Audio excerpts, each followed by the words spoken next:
Okay, so this now, the last use case I want to talk about, and then I'm just going to take 10 more minutes, and then we can take questions, is our school system. Our beautiful, wonderful, fantastic, amazing South African school system. Ranked by the World Economic Forum as 144th in the world out of 144. 144 in this case is not good. And so maths, English, science, we're not doing it. So part of what we're trying to do with government, and this has now been approved from the Minister of Education, the Council of Education Ministers, there's a national blueprint that we're finalizing that we've written with the department. But this is going to be rich in the use of technology and testing different technologies, something called entrepreneurship in schools, which is not about trying to create entrepreneurs as such. It's really about trying to give 21st century learning skills to every child in this country from grade R all the way to grade 12 through practical projects in learning. If you went to a good private school, a lot of the time you did projects, okay? And through projects, you learned maths, you learned science, you learned all these different subjects, how to communicate. But if you're just learning rote learning fashion from a textbook, then education is dead. So I'll just show you quickly. We're doing a pilot now that's going to reach 74,000 kids over the latter part of this year, and we're testing 3 technologies. We've looked at 19, and we're trying to assess these. These are done by different South African companies. You know some of them. Rethink Education, Douglas Huln, I think in Cape Town. They're using almost like WhatsApp messaging, so you can do like your matric syllabus and everything just through texting, because every kid loves texting, so you can do all your maths through texting, etc. Learn is a friend who was an actuary who went good, a guy called Sean Dipnall. He was the actuary at Vodacom and then at Nedbank.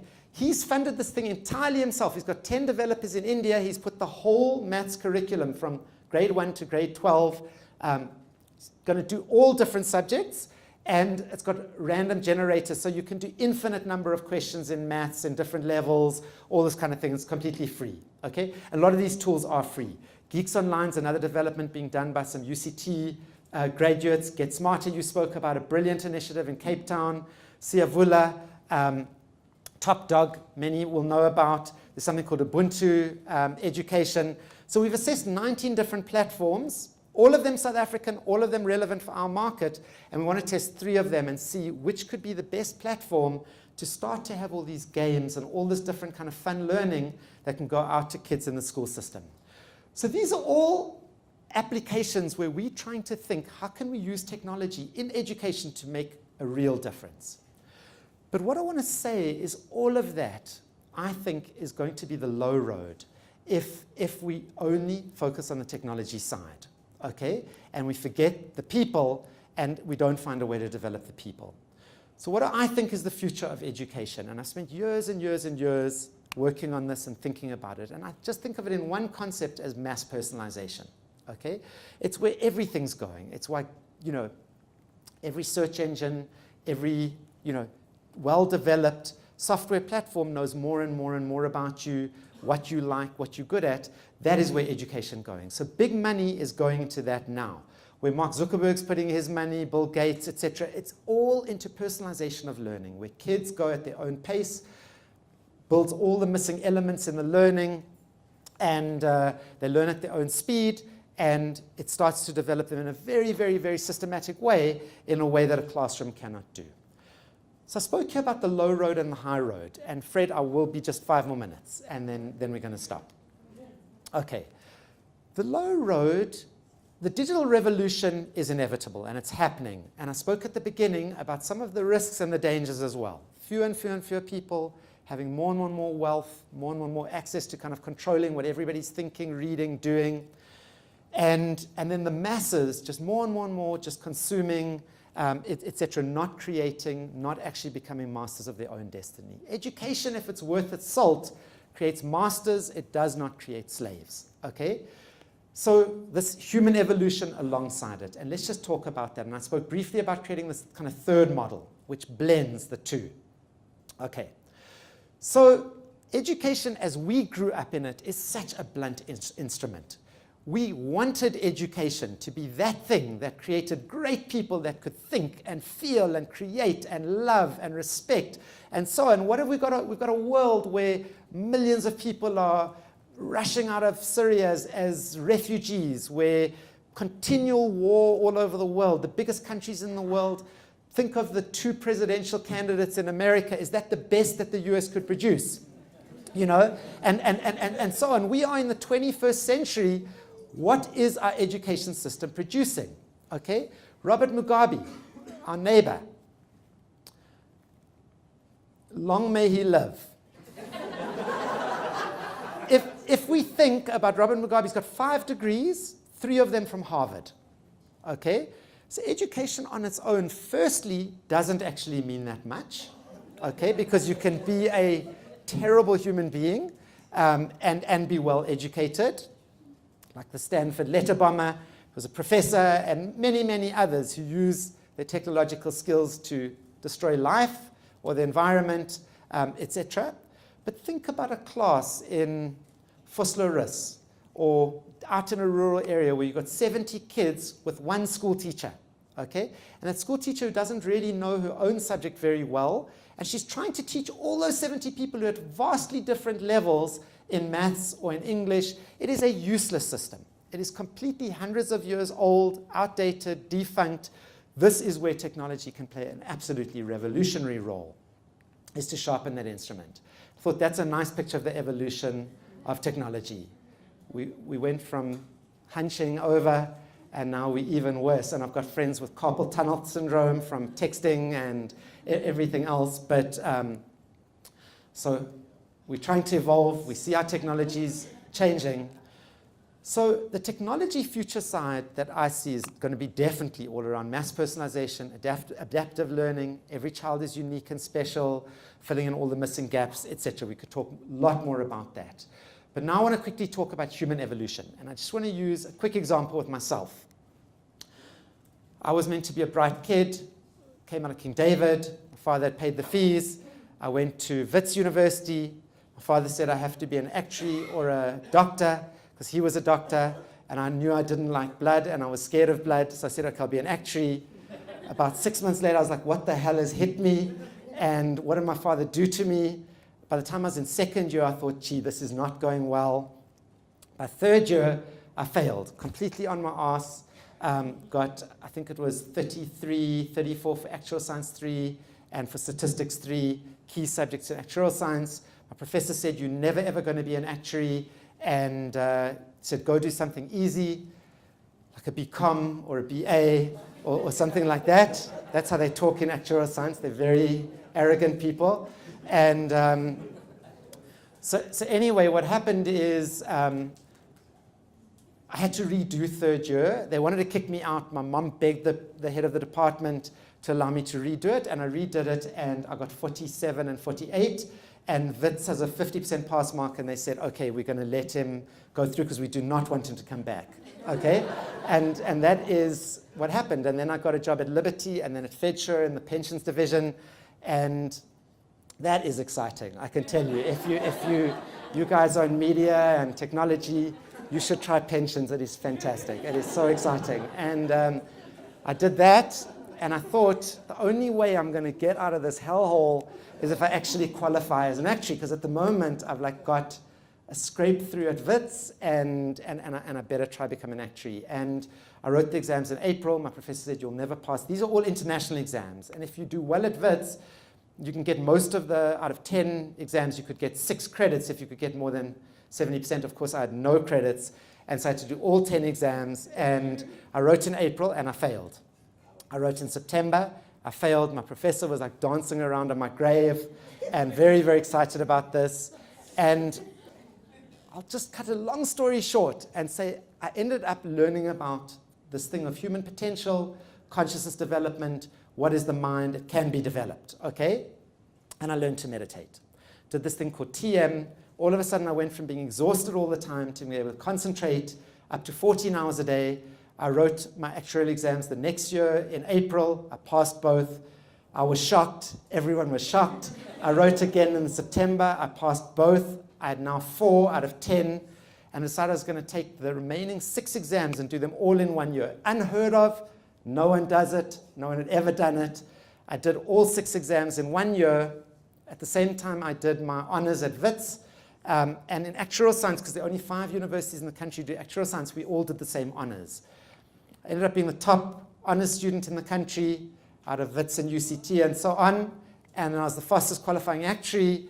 And just put it mildly, when my professor heard this, he was like, how did this idiot become an actuary? Okay. So that started for me my lifelong passion, which really came into this whole thing of how did an idiot become an actuary? Okay? and change in every other area. Okay? And that's when I started learning about all these kinds of things I'm just going to quickly share with you. This is our brain on stress. Okay, we all live in a very, very, very stressed environment. Cornell has done research on kids growing up in very, very poor communities who are malnourished, who have lack of access to, proper clean water, good food, safe environment, constantly living under stress of their lives, things like that. What it does, and what Cornell's found, and massive, massive brain research on this kind of thing, is it's like a battery acid. It starts to break down the connections in your brain. Creates these functional lesions in the brain. And so what happens is kids who grow up in that environment, they've never understood why can't these kids ever really catch up, the kids who grew up in like a better family, things like that. 1 in 100 will, 1 in 1,000 will, who's rare, but why don't the majority of them ever catch up? They end up just working as waiters in McDonald's, cleaning floors, becoming a driver, things like that. Why don't they become high impact people in society? And they found that stress, through breaking down these connections, breaks down short-term memory affects long-term memory.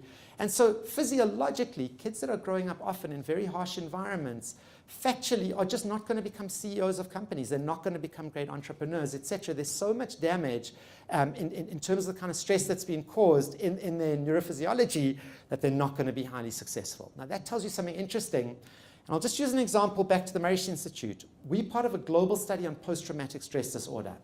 Does anyone know what PTSD is? PTSD is like when you go to a war and you kill people. Now, it's interesting. In America, they've been doing research. This is where this PTSD study started. Soldiers who've been going to the war in Iraq and Afghanistan, who just young people that grow up, hey, wouldn't it be fun to fight in the army? Hey, isn't this great? I'm going to Iraq. I get a free flight, all this kind of thing.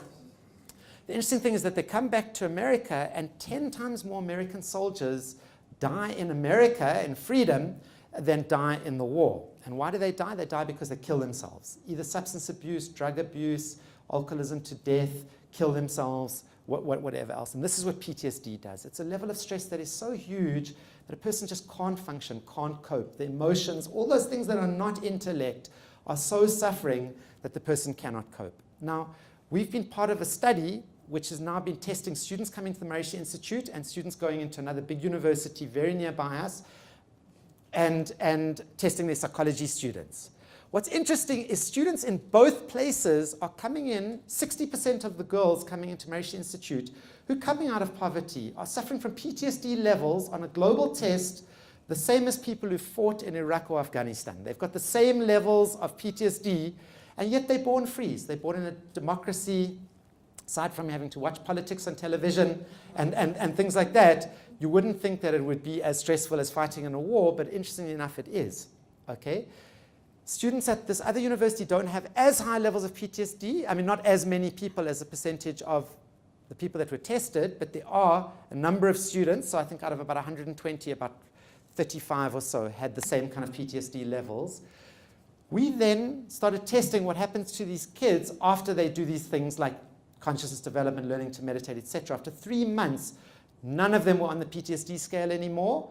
And after 1 year at the other university, every single kid had the same level of PTSD as they had 1 year ago. Now think about, what is technology going to do? What is education going to do if people are dealing with this absolute inability to learn? They don't know who they are, they hate themselves, they don't know where they're going, they have no direction, etc., etc., etc. And that is why technology can never on its own be the whole answer. This just I thought might be interesting for you. Brain on heroin, crack, marijuana. So you'll see stress is almost as bad. You might as well take some of those things. Okay? That's meditation. So just in conclusion, this approach to education that we're learning a lot about goes back to Galileo and Socrates. You cannot teach a man anything, you can only help him to find it with himself. Okay?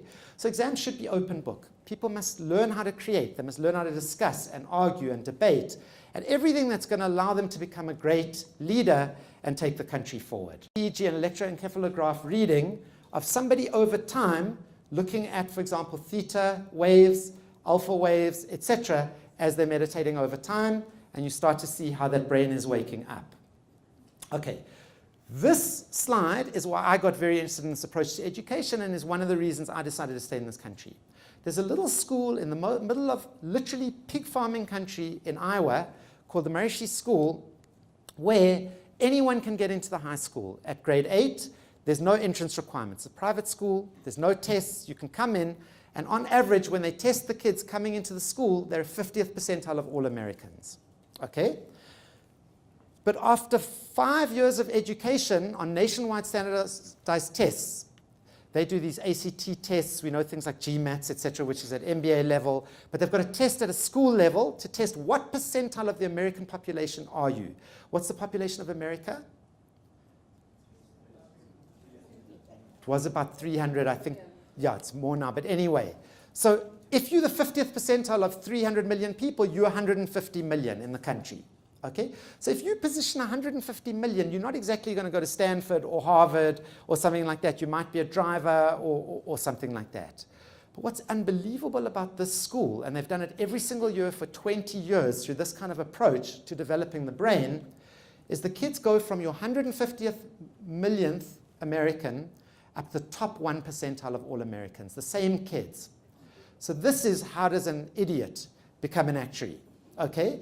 And this, for me, is the future of education because we're developing this beautiful technology. It is unbelievable, developed by fewer and fewer and fewer people that changes life for everybody. But how do we develop the brains of everybody? And I just want to conclude with one of my favorite quotes from Shakespeare. And if we think about, just think about that quote in the beginning, that thing about our light and our dark and what we're afraid of and our deepest fear and all that. And Shakespeare says, what a piece of work is a man, how noble in reason, how infinite in faculty, in form and in moving, how expressed and how admirable, in apprehension, how like an angel, in action, how like a god. So really, this is what we're born to do. And if we think about what is the future of education, really for me, it is this thing of seeing how does this incredible technology revolution change everything about how people can learn at their own pace, learn all the stuff that they never knew, etc., etc., etc. But how do we couple it with the human evolution that is going to make these human beings the great people that we want to see for the future of this country and for the world? So that's what we think about every day. Thank you very much for your time. It was really an honor. Thanks a lot.